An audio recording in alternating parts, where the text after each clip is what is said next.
If she smiles, her mother dies. Not later, not someday. Right there, immediately. And tonight, she almost forgot.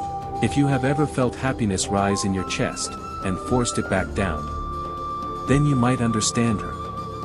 But listen carefully. Because in the village of Arochukwu, there was a girl who was warned from birth. Do not smile, or your mother will die. Not might. Not could. Will. People thought it was just another story elders used to control children. Until the day it almost happened. She was only 5. A traveling dancer came through the village, drums, colors, spinning fire. Children laughed. Adults clapped. And for the first time, her lips began to lift. Just a little. Just enough. Inside their hut, her mother, Ngozi, dropped her clay pot. Her body locked. Her breath stopped. The girl didn't even know why she froze. But something inside her knew. That small moment of happiness had almost taken a life. From that day forward, she buried it. Every feeling, every joy, every reason to smile. And the village? They stopped trying to make her laugh. Because some things are not meant to be tested twice. Arochukwu was not a quiet place. Morning came with pounding mortars, arguing traders, goats screaming like stubborn children. Life was loud, messy, human. But whenever Chiamaka stepped into the open, something shifted. It wasn't silence at first. It was hesitation. Conversations slowed. Laughter softened. Eyes followed her, not with kindness, but caution. Children were warned early. Do not joke with that girl. Do not surprise her. Do not make her laugh. Even games stopped when she passed. Not because she asked, but because everyone feared what could happen if they forgot. Chiamaka moved through it all like someone passing through a world that wasn't hers. She greeted elders politely, helped carry water, worked in the fields. Perfect. Quiet. Controlled. But never free. Never careless. And never, ever joyful. At night, when the village relaxed into soft songs and shared stories, she stayed inside. Because that was when joy was most dangerous. Inside their hut, her mother watched her constantly. Not with pride, but with fear so deep, it looked like pain. Stay still, Ngozi would whisper. Stay calm, my child. And Chiamaka always nodded. Because she knew something others only suspected. Her happiness was not hers to keep. It belonged to something else. Something waiting. Something patient. Ngozi had once been known as a strong woman. Sharp-tongued. Quick to laugh. Unafraid of anything that walked on 2 legs. But that version of her no longer existed. Now, she listened more than she spoke. Watched more than she lived. Even in sleep, her body never relaxed fully. Every small sound pulled her awake. Every shift from her daughter made her sit up instantly. Chiamaka, she would whisper into the dark. I'm here, Mama. Always calm. Always steady. That answer was the only thing that allowed Ngozi to breathe again. Because she remembered too clearly. The night everything changed. The night she went to the forest. The night she begged for a child. And something answered. She had not cared about the cost then. Loneliness had made her reckless. Desperate. Blind. But now. Now she paid for that decision every single day. She watched her daughter carefully, not because she feared her, but because she feared what lived around her. Sometimes, in the flicker of their oil lamp, Ngozi saw shadows stretch where they shouldn't. Sometimes, she heard breathing that wasn't theirs. And sometimes, she felt something watching them. Not with anger. Not even with hunger. But with anticipation. Like it was waiting for something very specific. Something simple. A smile. Ease did not grow up in Arochukwu. Which meant he didn't grow up with its fears. He arrived during the dry season, following his uncle to learn palm wine tapping. Tall, restless, always speaking before thinking, he didn't understand why everyone behaved like they were hiding from something. Until he saw her. Chiamaka. She wasn't like the others. Not because she was strange. But because she looked like someone holding back something powerful. And Ease hated that feeling. One afternoon, he watched his children stop their game just because she passed. No laughter. No teasing. Nothing. It irritated him. So he walked straight up to her. "You don't talk much, do you?" She shook her head. "You don't laugh either." Another quiet shake. Ease frowned. "That is not normal." She looked at him then, really looked. And for a second, something flickered in her eyes. Not fear. Not sadness. Something softer. Something dangerous. "You should go," she said quietly. But Ease smiled. "I just got here." And in that moment, without realizing it, he stepped into something far deeper than curiosity. Ease thought it would be easy. Just a small joke. Just something harmless. He had made harder people laugh before. So the next day, he found her by the stream. Silent, as always. He slipped on purpose, falling awkwardly into the shallow water, splashing like a fool. For a second, nothing happened. Then, a sound. Soft. Sharp. Almost like it didn't belong in the world. Chiamaka's lips twitched. Her eyes widened immediately after. Fear replaced everything. "Stop," she whispered. But it was too late. From across the village, a scream tore through the air. Not pain. Not injury. Terror. Ease froze. "That's my mother," Chiamaka said. And she ran. By the time they reached the hut, Ngozi was on the ground. Her hands clawing at her throat. Her body shaking like something unseen was squeezing the life out of her. "Please." Ngozi gasped. "Not again." Then suddenly, it stopped. Just like that. Ease stood there, heart pounding. Because now, this was no longer a story. It was real. And whatever was happening, it had just been triggered. Ease did not sleep that night. Not after what he saw. Not after the way Ngozi's fingers dug into her own throat, as if she was trying to pull something invisible away from inside her. He lay on his mat, eyes open, listening to the silence of the village. But something felt wrong. Too quiet. Then, a sound. Soft. Dragging. Like something moving across dry earth. Ease sat up slowly. Outside, the moonlight stretched long shadows across the compound. And then he saw it. Not a person. Not an animal. A shadow, moving without a body. It slid along the wall of Chiamaka's hut. Pausing. As if listening. As if waiting. Ease's breath caught in his throat. Because the shadow didn't just move. It reacted. Inside the hut, Chiamaka shifted in her sleep. And the shadow leaned closer. That was when Ease understood something that made his chest tighten. This thing wasn't just tied to her mother. It was tied to her. Watching. Waiting. For something. The next day, Ease followed her. Not to disturb her. But to understand. Chiamaka walked farther than usual, past the farms, past the palm trees, until she reached the river. Quiet.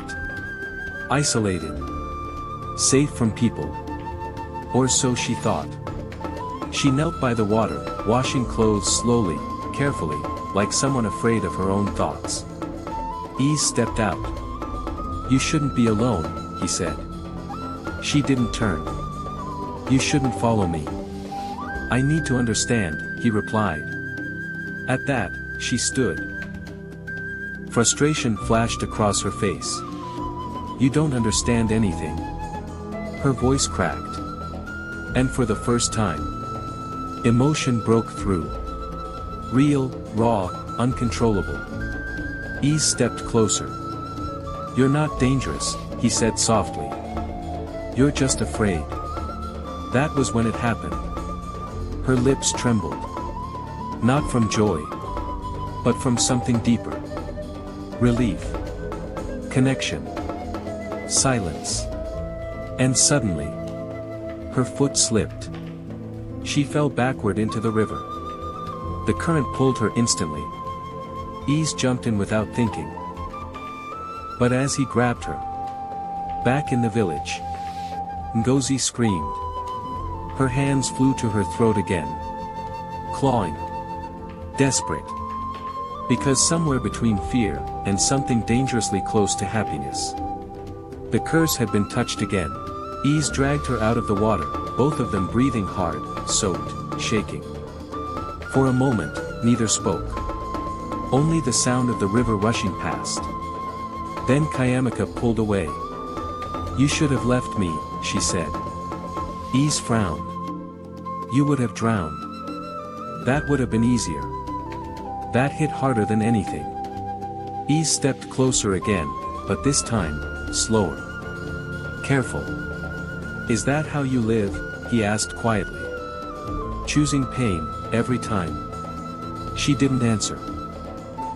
Because the truth sat too close to the surface. He reached out, hesitated, then gently took her hand. And this time, she didn't pull away immediately. That small contact sent something through her. Warm. Soft. Dangerous. For a second, she forgot. Forgot the rule. Forgot the fear. Forgot everything except the feeling of not being alone.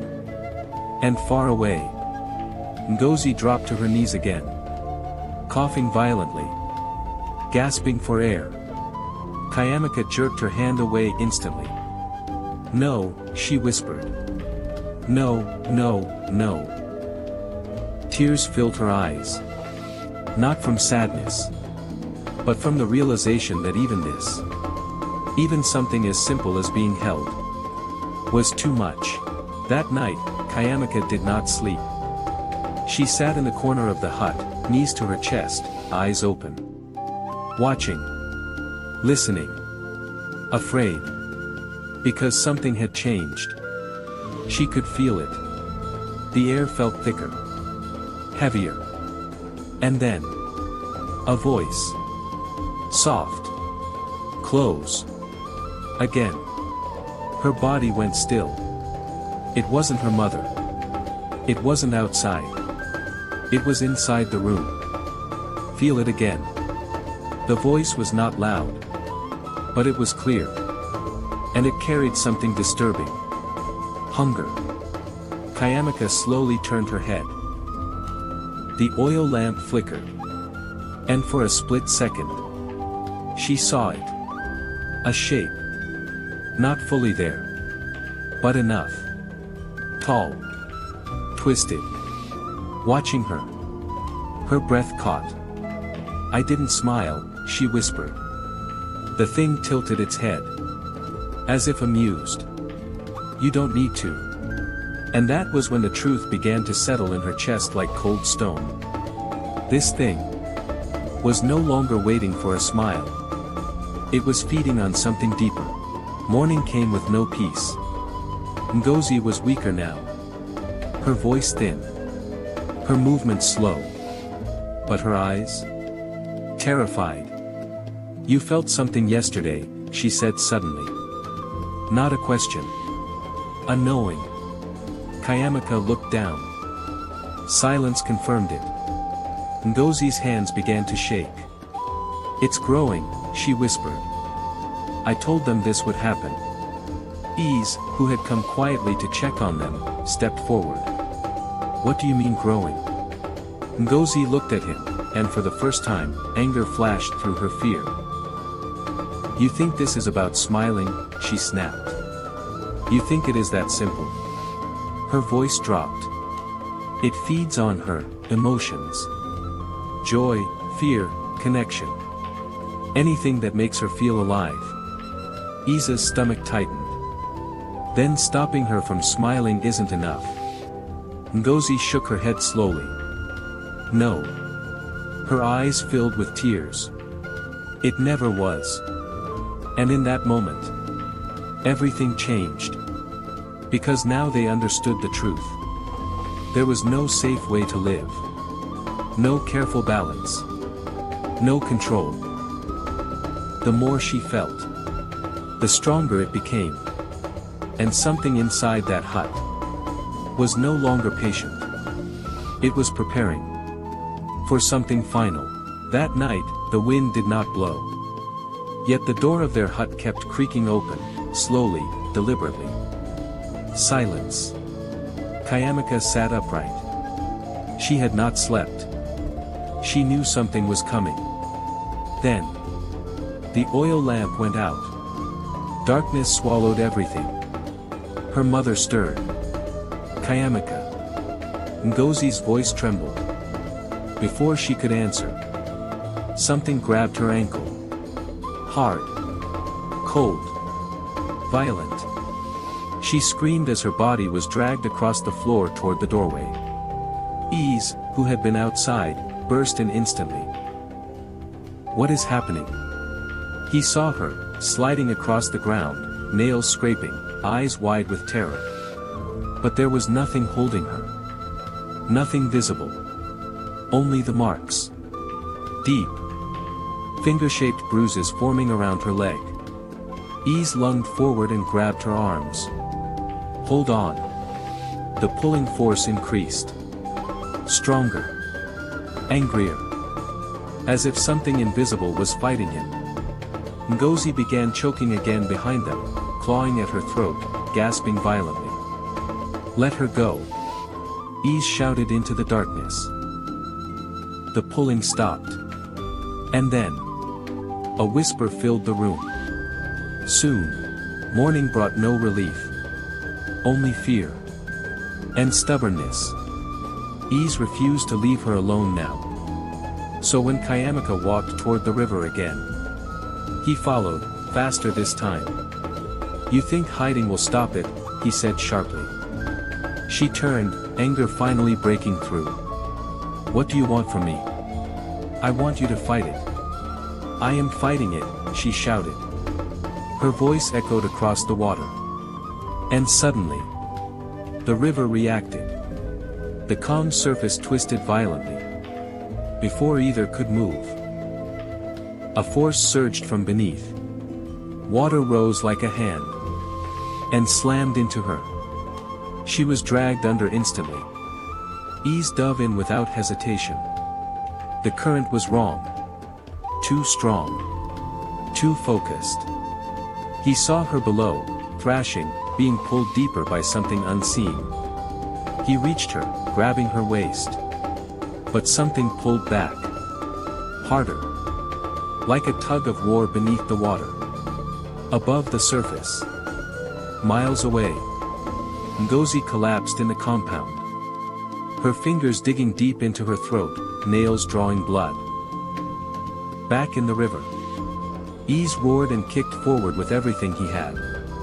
And suddenly, the grip released. They burst out of the water, gasping. Chiamaka coughed violently. Eyes wide. Because now she knew. It wasn't waiting anymore. It was hunting. That evening, the village gathered. Drums. Firelight. Movement. Life refused to stop, even in fear. Ease didn't want her there. But Chiamaka insisted. If I hide forever, it wins. That was her first mistake. At first, nothing happened. She stood at the edge, watching others dance. Laughing. Living. Then a child ran into her accidentally. Giggles. Apology. A small, human moment. And it cracked something inside her.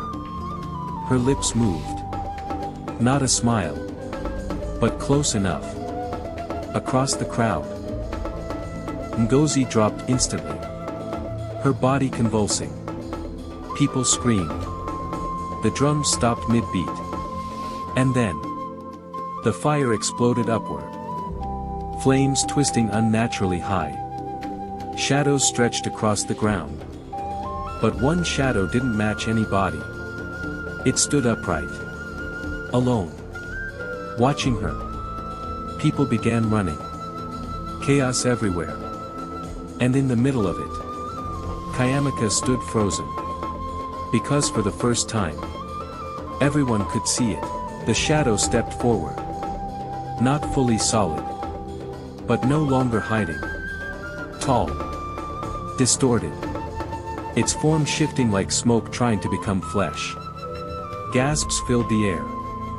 Elders began chanting immediately. But their voices shook. Because this was no small spirit. Its head tilted toward Chiamaka. Slow. Interested. You feel more now, it whispered. Her body locked. Ease stepped in front of her. Stay back. The thing paused. Then, it moved. Faster than thought. The force hit Ease like a blow. He was thrown across the ground, crashing into a wooden stand. People screamed louder. Ngozi was barely breathing now, her chest rising weakly, hands still clutching her throat. The spirit turned back to Chiamaka. And I am starving. That was when the truth became undeniable. This was no longer about preventing smiles. It had grown beyond that. Ease forced himself up, coughing, body shaking. Listen to me, he shouted at her. You have to stop holding it in. She stared at him, confused. What? It feeds on it, he yelled. Everything you bury, it eats it. The spirit watched, amused. Chiamaka's breathing became uneven.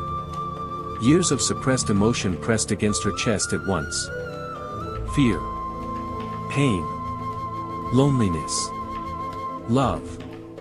All trapped. All shaking to be released. If I let it out, she whispered. My mother will die. Behind her, Ngozi let out a weak choking sound. Barely alive. Ease stepped closer, ignoring the spirit. Look at her, he said. She's dying anyway. That hit. Hard. Chiamaka's eyes filled with tears. Because for the first time, she saw it clearly. Holding everything in was not saving her mother. It was killing her slower. And feeding something worse. The spirit leaned forward. Excited. Choose, it whispered.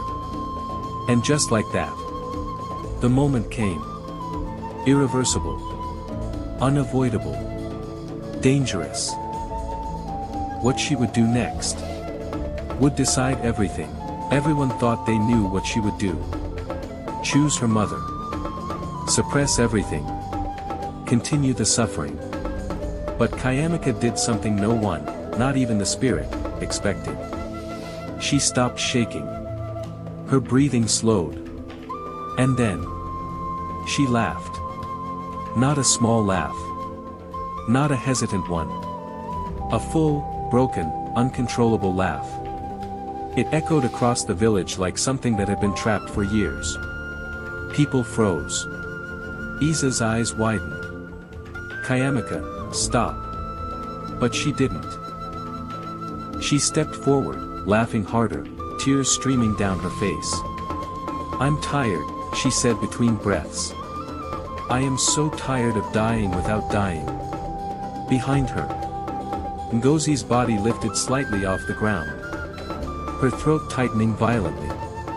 The spirit expanded, growing, stretching, feeding. Stronger than ever before. Because finally, it was getting everything it wanted. The elders began chanting louder, desperate now. But nothing was working. The spirit wasn't just feeding. It was evolving. Its shape became clearer. More solid. More real. And then, it spoke again. But this time, not just to Chiamaka. To everyone. I do not take joy. I turn it. The air grew heavy. When she suppresses it, I feed. When she releases it, I grow. Ease felt his chest tighten. That means there was never a safe choice, the spirit finished. Gasps spread across the crowd. Ngozi's eyes rolled back as her body convulsed violently. Chiamaka's laughter slowed. Then stopped. Because now she understood. She was never protecting her mother. She was sustaining the curse. Her entire life had been a trap. Ease forced himself forward again, ignoring the fear. Then we break the system, he said. The spirit tilted its head. Curious. How? Ease turned to Chiamaka. And this time, he didn't try to stop her. He didn't tell her to hold back. Instead, he stepped closer, took her face gently in his hands, and kissed her. Soft. Real. Unafraid. The entire village froze. Because this was not just joy. This was something deeper. Something heavier. Something dangerous. Chiamaka's eyes widened. Then slowly closed. And for the first time in her life, she didn't resist what she felt. Behind them, Ngozi screamed louder than ever before. The spirit surged violently. Growing. Unstable. Confused. Because this emotion was different. Not suppressed. Not explosive. But whole. The ground began to crack beneath them. The fire dimmed. The air twisted. The spirit's form flickered wildly. What is this? It demanded. Its voice no longer calm. No longer controlled. Ease didn't move. Neither did Chiamaka. They stayed there. Connected. Present. Not running. Not suppressing. Not exploding. Just feeling. Fully. Completely. And that was when it broke. The spirit let out a sound that was not anger, but pain. Because for the first time, there was nothing for it to feed on. No suppressed suffering. No distorted joy. Just truth. Raw. Balanced. Untouched. Its form shattered like smoke caught in a storm. Pieces of darkness tearing away into nothing. Ngozi dropped to the ground. Gasping. Alive. Morning came slowly. Quiet. Different. Chiamaka sat outside the hut. Still. Calm. Ease beside her. Ngozi resting behind them, breathing steadily. Alive. But something had changed. Not just in the village. In her. She smiled again. This time. Nothing happened. No screams. No shadows. No fear. But the smile didn't last long. Because she understood something deeper now. All those years. All that pain. All that fear. Had never truly saved anyone. It had only delayed the truth. She looked at Ease. Then at her hands. Then at the rising sun. And she whispered softly. I don't know how to live like this yet. Ease nodded. Then we learn. When you bury your emotions to protect others, you may be feeding the very thing destroying you. My people, Be honest.